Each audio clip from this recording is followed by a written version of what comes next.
어래 당주 디지 저게 가르쳐 가르치네 레이고 쉐레 제산 레샤데 다 심벨레다 삼벨레샤데 니셰네. So good afternoon. This morning we started to speak about karma. And it's in the context of true origins. So if we looked at the primary origin of suffering, which is the afflictions, so now we come to look at karma. So karma, as I mentioned, can be presented in various ways. It can be divided in differing ways. The way it's presented here is into that which is karma that is intention and karma that is intentional. And we saw we first looked at the presentation of the Vaibhashika. And there, the Vaibhashika, or the Great Expositions School, says that karma, whilst karma can be accumulated by means of the mind, by speech, and by the body, if it's accumulated by the mind, it is the mental factor intention, and that of the two types of karma is called karma that is intention. Just to say as an aside, as the translator made an error this morning when I said intention. The mental factor of intention is one of the object ascertaining mental factors. This was wrong. It's an omnipresent mental factor. And it's accompanied by 4 other omnipresent mental factors. Again, I said them earlier, I didn't. Namely feeling, discrimination, intention, mental engagement, and contact. So these are the 5 omnipresent mental factors, of which intention is one. The others are feeling, discrimination, mental engagement, and contact.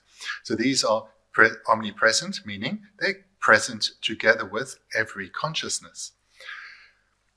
So back then to the Vaibhashika. So the Vaibhashika then say that when karma is accumulated by body and speech, by physical action and verbal speech, then that karma is form. It's done as performed by the body and the body or speech, and therefore it is form. And this then of this twofold division of karma is called karma that is intentional, or intentional action.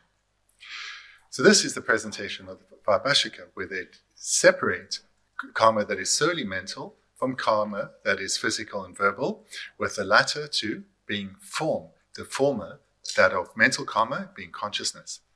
Then, as we also saw, Vasubandhu does not agree with this assertion, but says that karma necessarily is consciousness. It necessarily is the mental factor of intention. Where karma is purely or solely mental, so it's not followed by physical, verbal action, then that karma is the karma that is intention and is the mental factor of intention. When it's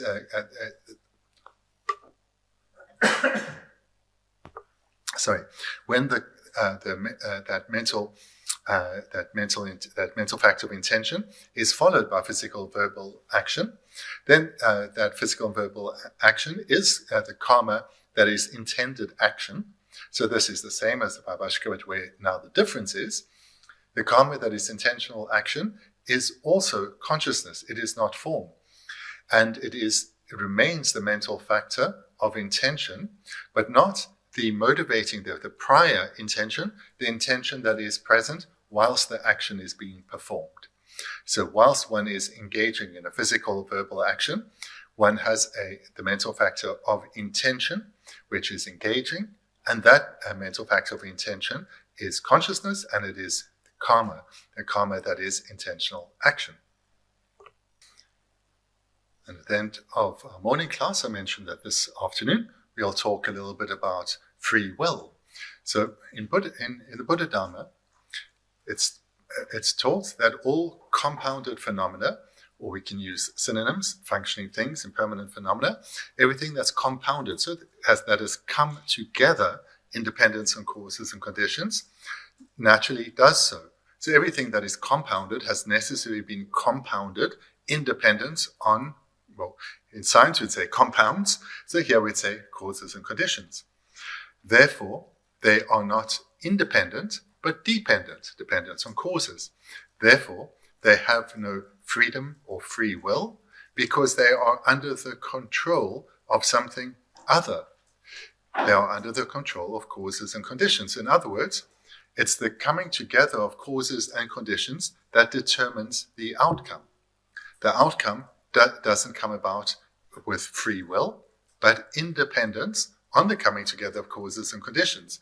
And therefore, the outcome, the result, is under the control of the causes and conditions, not under its own self-control. So this is the meaning of free will, freedom in Buddhism. So, as per your understanding, what is the meaning of the term free will in society then? That's a question for you. What is your understanding in society of the meaning of free will? Yeah. Well, traditionally we would normally just assume free will is the ability to do one thing or another, and we have the freedom to choose.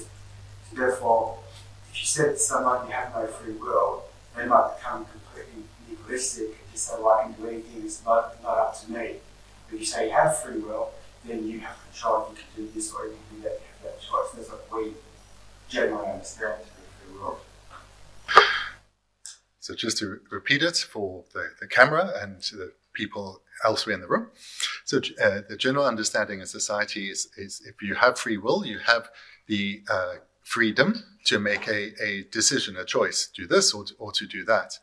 And if one believes that one has no free will, or there's no such thing as free will, then one will end up being nihilistic, thinking that you have what you do doesn't matter. Yeah. 现在计算哪来，然后有的有嘛，现在。也是我的查过呢。 So to help me get a clear understanding, would this be an illustration of having free will or not? So let's say you have something before you and you can either eat it or not. So whether you eat it or not really is dependent on whether you have the wish to eat it or not.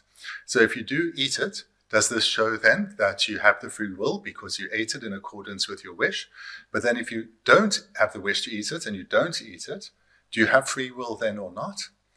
So it does come down to whether you can engage in the action or not, or whether you have the wish to engage in the action or not. Huh? Yeah, but... So if I'm an overweight person... No, just answer the question. Oh, if you were asked a question. Sorry, what was it? Oh, you have the freedom to eat it. So again, is trying to see if free will means if you have the wish to do something, you have free will. If you don't have the wish to do it, does that mean you don't have free will? Or is it just down to the actual behavior that you that whether you do or don't do something, is that free will? Or is it whether you have the wish to do something or you don't have the wish to do it? So he's wondering if it's about the wish or not. So if the wish is present, then it's already present. So you will do it in accordance with the wish. He's asking you what you think. That's my answer. He wants to be more clear about what you think. So you say, don't ask him. Okay. So what I was trying to illustrate was if you're an overweight person who loves chocolate cake, but you don't want to eat it because you're overweight, the wish is not to eat it, but you eat it anyway because it's your habit, because you're addicted to it. So in that illustration, you eat it without having the wish to eat it. Correct. Because your rational wish is that you shouldn't eat it because it's bad for you, but your habit makes you eat it anyway. So that overrides the other wish. Okay. So part of what you say there is in accordance with the Buddhist view that this person doesn't have free will, in that the reason for them eating the cake is it came about independence on their habituation to eat the cake. So they had no free will because it came about independence on a cause. It didn't come about causelessly, but independence on the cause, their habituation. So, in that scenario, how do you encourage a person to practice Dharma if they then reply, it's not up to me, I have no choice? So if the person then says, oh, so I don't have free will, so I don't have a choice, therefore there's no point in practicing the Dharma. Well, there's no point in encouraging me to practice the Dharma because it's not up to me. I don't have a choice. So maybe for this person to understand that at a coarser level, we can say, like we do in society, you do have the freedom to practice Dharma, in that there is no force, no one stopping you from doing so. There isn't like some king stopping you from doing so. So therefore you can say at that level, as we do in society, if you have the wish to engage in it, you can. So like this, you can say, if you have the wish, you can follow your wish and engage in something.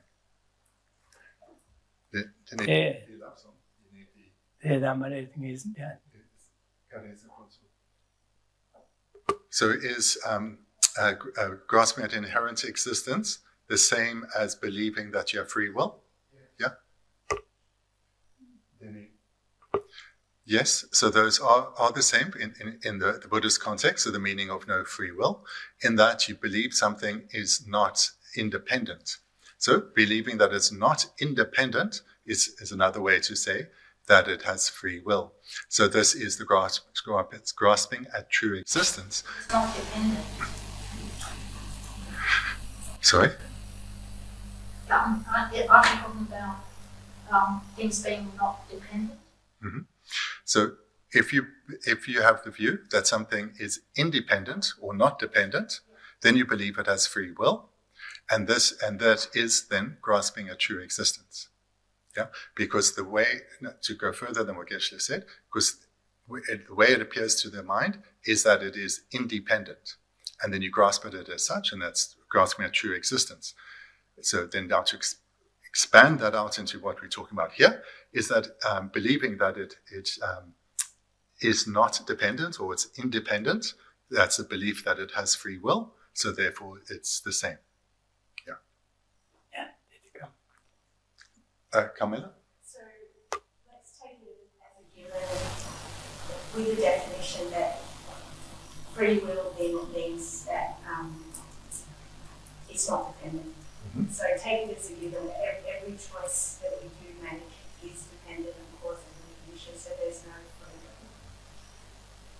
What in Buddhism is that propensity to choose between non-virtue and virtue? Like, what is the term for that if it's not free will?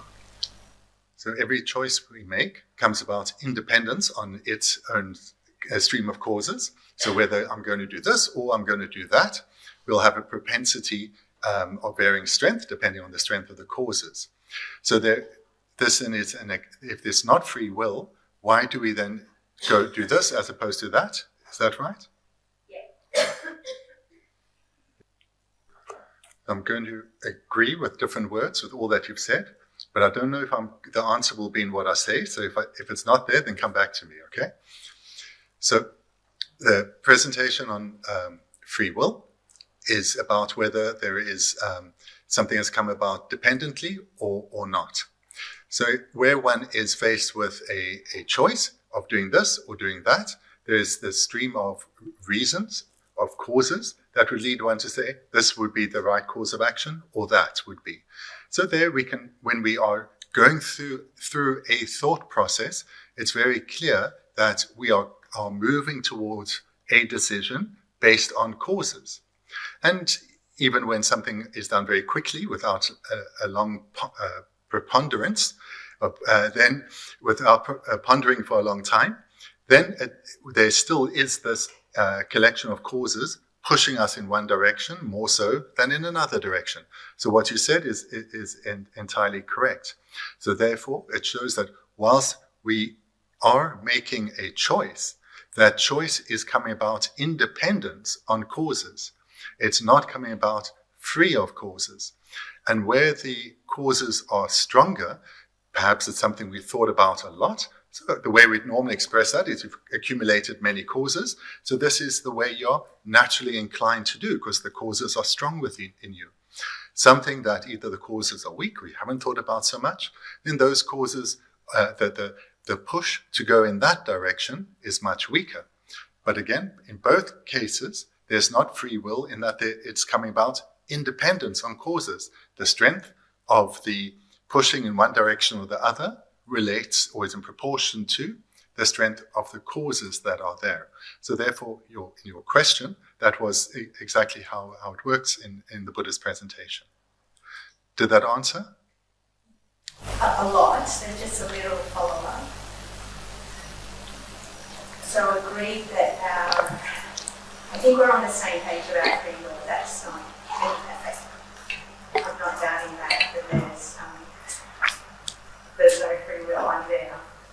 But I'm still curious about then so there's different strengths and we'll have a tendency to follow what's stronger.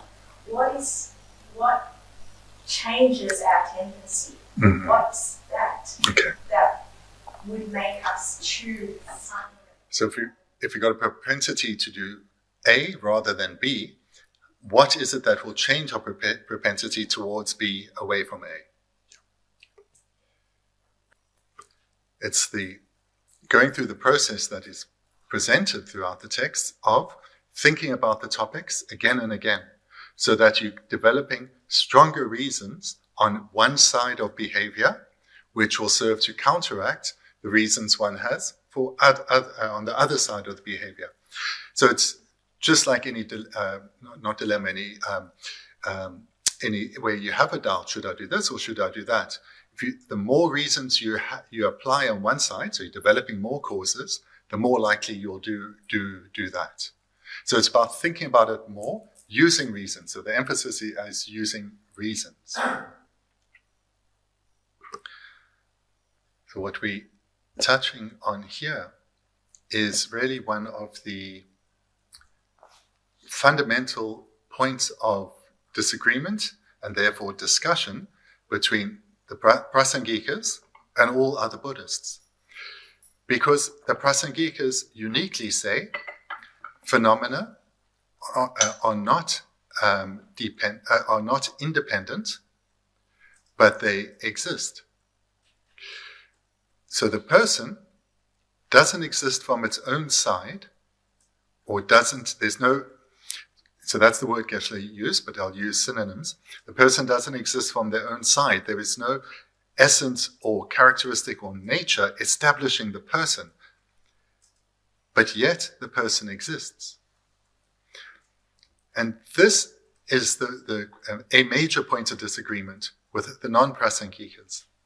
And for ourselves too, to really come to recognize the validity of the Prasangika view is difficult, because the Gana is talking about the self, but it relates to everything that exists. To say that something doesn't exist at all from its own side, independently by way of its own nature or characteristics, but yet somehow exists, this feels off. It doesn't sit well. It doesn't seem to make sense. Because the non-Prasangikas then say something has to exist. If something exists, it has to exist from its own side. If it doesn't exist from its own side, it cannot exist at all.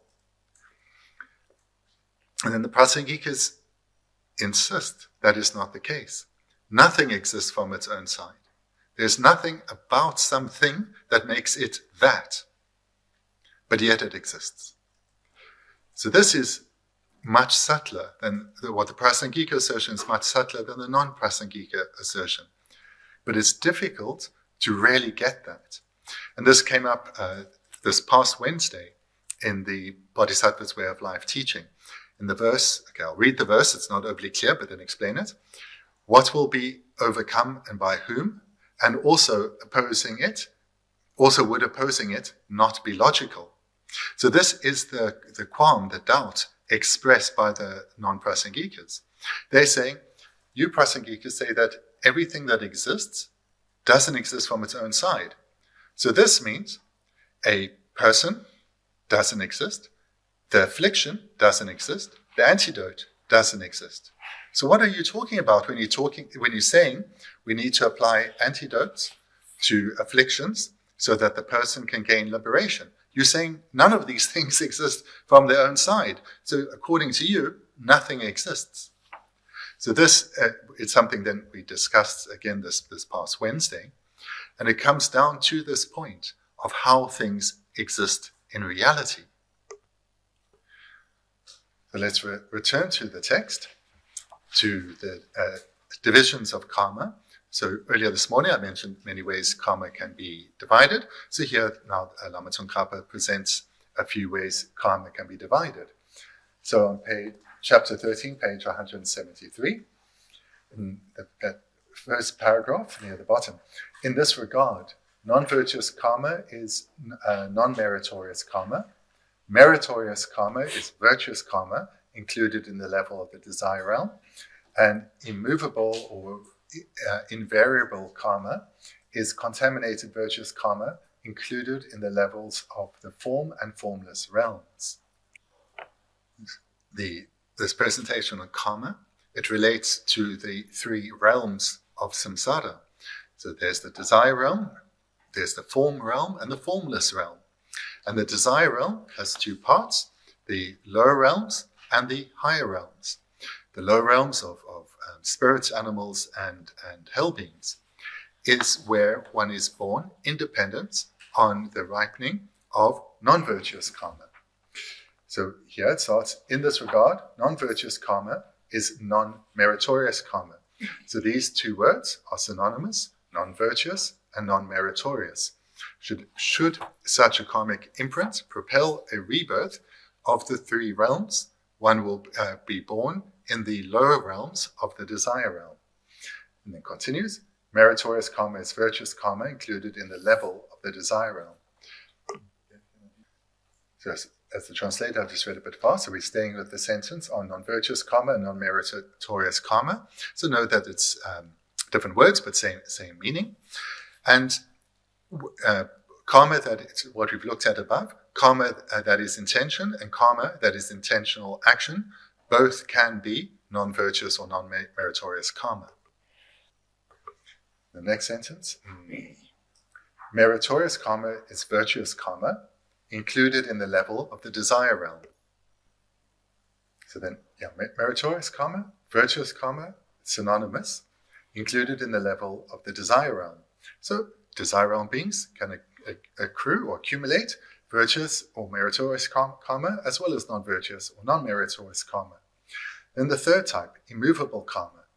Immovable karma is contaminated virtuous karma, included in the levels of the form and formless realms.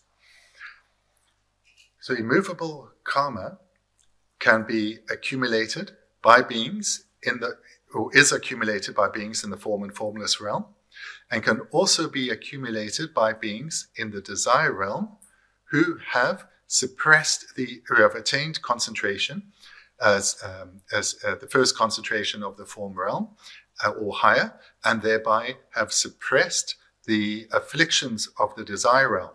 So they will still have a desire realm body, and had previously been born into the desire realm, but having developed the first concentration of the form realm, suppressed all the afflictions of the desire realm, then the karma, the virtuous karma they accumulate is, whilst contaminated, it is immovable karma. Or it can be immovable karma can be accumulated by beings in the form and formless realms. So of these two types of karma that we looked at before, there's karma that is intention and karma that is intentional action. So according to the presentation accepted by everyone except the Vaibhashika, then these refer to the mental factor of intention, that the intention either prior to the physical verbal action, that karma that is intention is only mental, or with the mental factor of intention whilst one is engaging in the physical verbal activity. This karma can be accumulated by a desire realm being as immovable karma, or as a form realm being, because a form realm being necessarily has form and therefore can accumulate verbal and physical action, whereas the formless realm being can only accumulate mental karma. Here come permutations of this. So if we take a desire realm being who has developed a concentration and a path in their continuum, they will accumulate karma, and that karma will be virtuous, and it can be called virtuous karma, but it is not called meritorious karma, it is immovable karma. So here a difference is being made between virtuous and meritorious karma. Because as we saw before, meritorious karma is virtuous karma included in the level of the desire realm. So there, for a desire realm being, these two terms are synonymous. But when this desire realm being has developed a concentration of the form or formless of the form realm, and they have therefore suppressed their desire realm afflictions, they will accumulate immovable karma, which is virtuous, but is not called meritorious karma. So there is a difference in the usage of virtuous karma and meritorious karma. So again, where the difference is for a being with a mind of the form realm, their virtuous karma is not called meritorious karma. Their virtuous karma is immovable karma. So if one has a mind of the desire realm, then this would be called maybe the ground of the desire realm. One could have a mind of the form realm, and it would be called the ground of the form realm, and then there'll be a ground of the formless realm. So this is referring to the mind of the practitioner. And the meritorious karma, that is, or the karma, the virtuous karma accumulated by a being will match the ground of the realm of their mind. So in other words, a desire realm being having a mind of the form realm would have a mind that would be called the ground of the form realm. Thereby, the virtuous karma they accumulate is karma that will ripen in the form realm, because their mind is a mind of the ground of the form realm. So this is to differentiate that one can have a body of one realm, but a mind of another realm. And then the karma that one accumulates is in accordance with the mind of that being, or the realm of the ground of that being, or the ground of the mind of the being. And the third type of karma, that of immovable or invariable, this is immovable karma is contaminated virtuous karma included in the levels of the form and formless realms. So the reason it's called immovable karma is that it cannot change. So immovable or unchangeable karma. Or invariable karma, in that it doesn't vary in terms of how it ripens. So it is necessarily virtuous karma, but the virtuous karma of the desire realm is not immovable. It can move. The meaning of this is, if one, as a desire realm being, accumulates virtue, this can ripen in, say, rebirth as a human again, or as a god. It can vary. But when one accumulates immovable karma, it can only ripen in that one way. It cannot vary. So if one accumulates the virtuous karma of the first concentration of the form realm, should that ripen as a propelling karmic imprint, it can only lead to a rebirth at the first level of the form realm. It cannot lead to any other kind of rebirth. So this is why it's called immovable. One can accumulate it say in the desire realm, and it will ripen only at the level of the concentration that accumulated that immovable karma. So this is why it's called immovable, because it can't vary or move. It can only ripen in accordance with the concentration that was accumulated. So even virtuous karma in the desire realm can ripen in a lower realm, can ripen anywhere in the desire realm.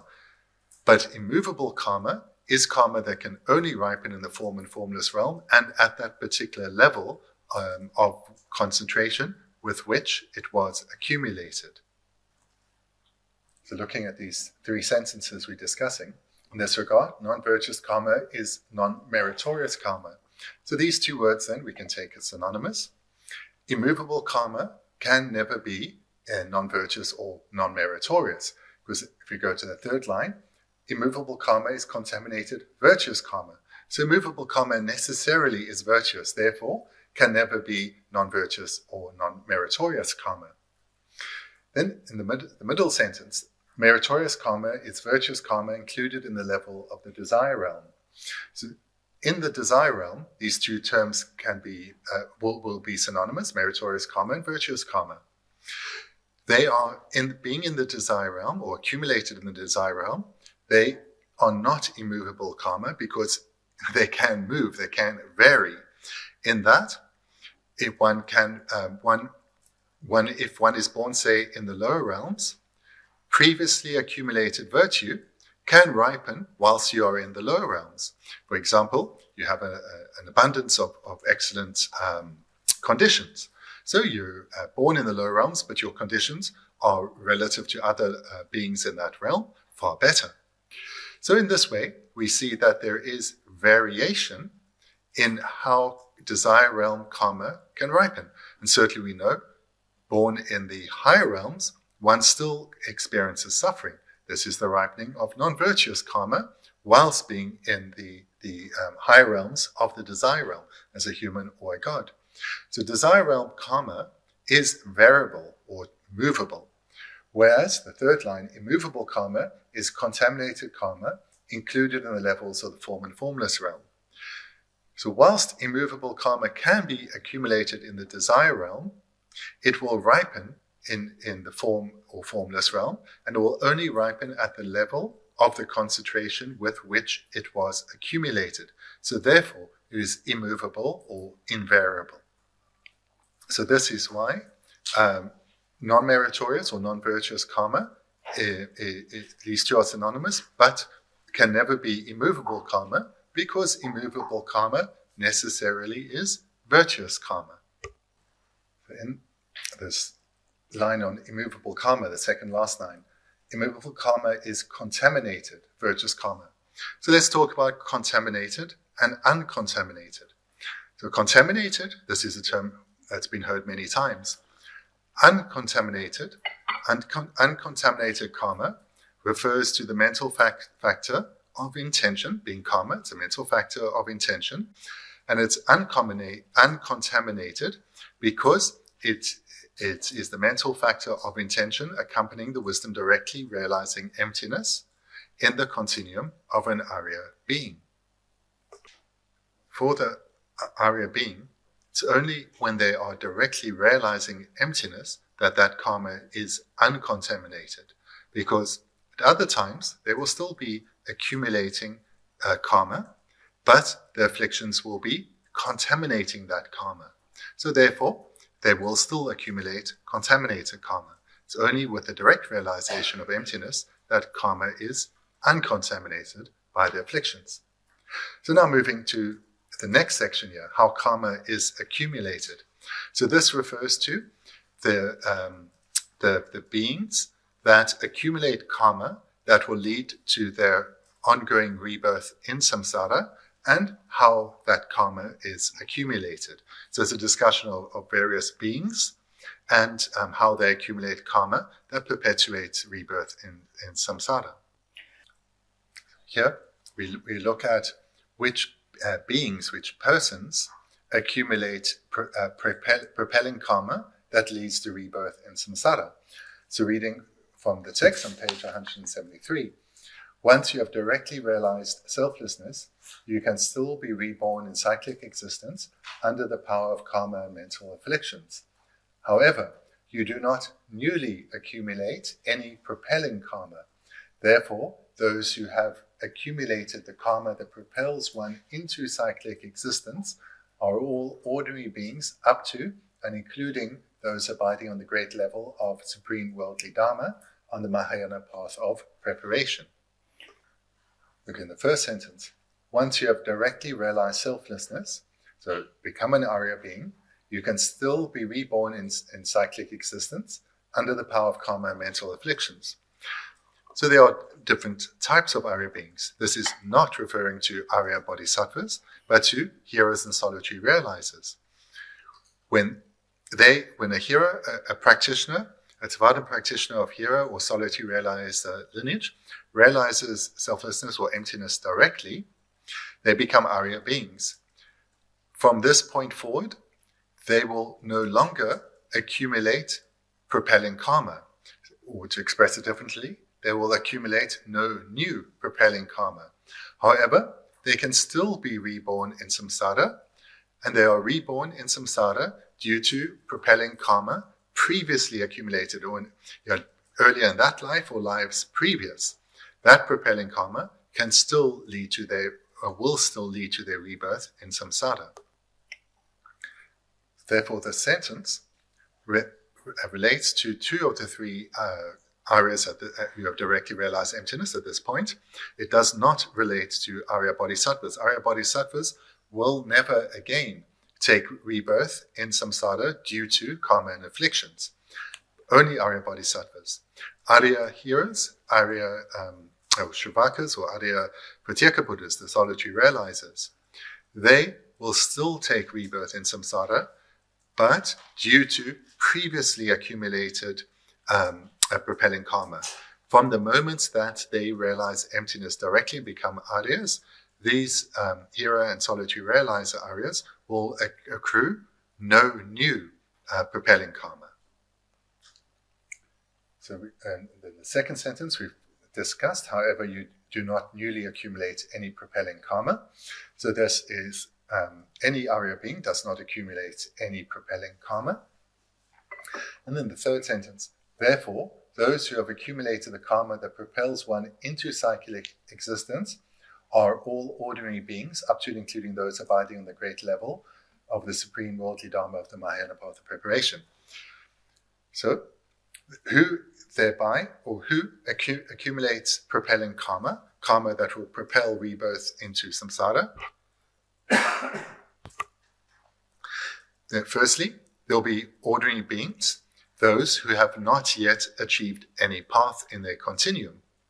Secondly, it will be ordinary bodhisattvas. So bodhisattvas on the path of the Mahayana path of accumulation and the Mahayana path of preparation. They will accrue propelling karma.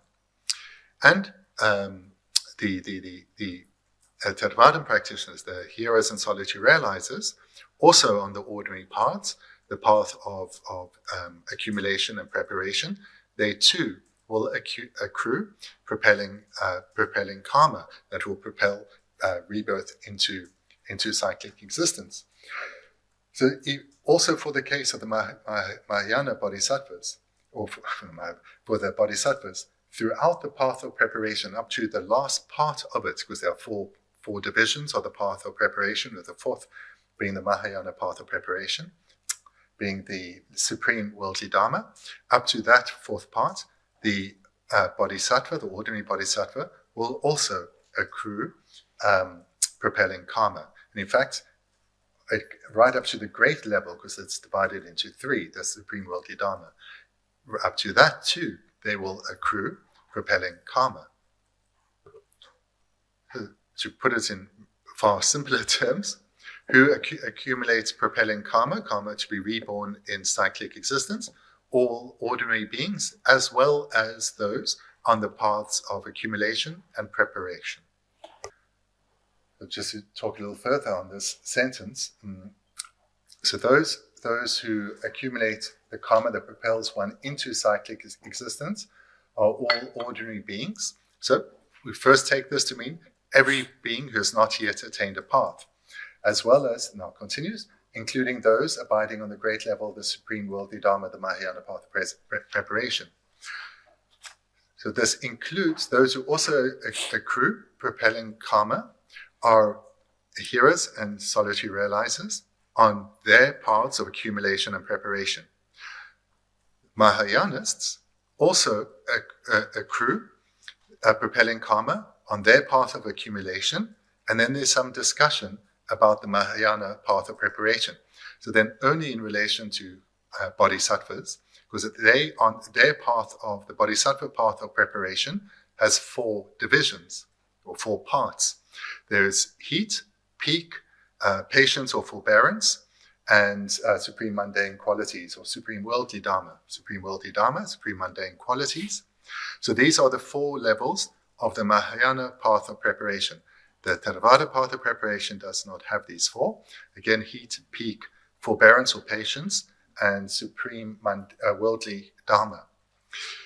So some say of these 4, the bodhisattva still accrues propelling karma on the first 3 levels. Others say on all 4 levels, the ordinary bodhisattva accrues propelling karma. So some say that only on the heat, peak, and patience levels of the Mahayana path of preparation will the bodhisattva accrue propelling karma. By the time they reach the supreme worldly dharma level, the 4th level, the path of preparation, they are so close to realizing emptiness directly that they no longer accrue propelling karma. Others, though, say even on this level, they accrue propelling karma. That concludes our time for this weekend. So this weekend we spoke about many things. What's of particular importance is what we looked at last night and a bit this morning on the faults of the afflictions, that we need to come to recognize the grave danger they pose. We've heard previously how of the 2 causes or the 2 origins of our suffering, it is the afflictions that are primary. So we need to become very clear on the danger that the afflictions pose so that we have the strength of mind not to come under their influence at any time, and rather to apply antidotes. And then this afternoon, we've also looked at various divisions of karma, and we looked at earlier the karma divided into karma that is intention and karma that is intentional action. And other than the Vaibhashika, all Buddhists will hold that karma is the mental factor of intention, whether it's mental karma or karma accrued whilst one is engaging in physical verbal action. And thereafter, we looked at virtuous or meritorious karma, and then we looked at non-virtuous, non-meritorious karma, and the 3rd type of immovable karma. Then we also, at the start this afternoon, spoke further about free will or freedom, and the meaning comes down to whether something has independence, then it has free will, or if it is dependent, then it does not have free will, because it is under the control of causes. The causes determine the result that will follow. To look at it differently, the result too doesn't have free will in that it came about independence on causes. So this is a crucially important topic to think about dependence arising, and to look at a wide variety of phenomena or a wide variety of situations and ask yourself, is there free will in action here or not? Is what is happening independence on causes or not? And you can take thoughts, you can take actions, you can take material phenomena and investigate whether they have come about independence on causes, in which case they don't have free will. The causes determine what has come about. Or whether they have freedom, that in other words, they haven't come about independence on anything at all. Okay, then thank you. We can conclude therefore this weekend. Thank you.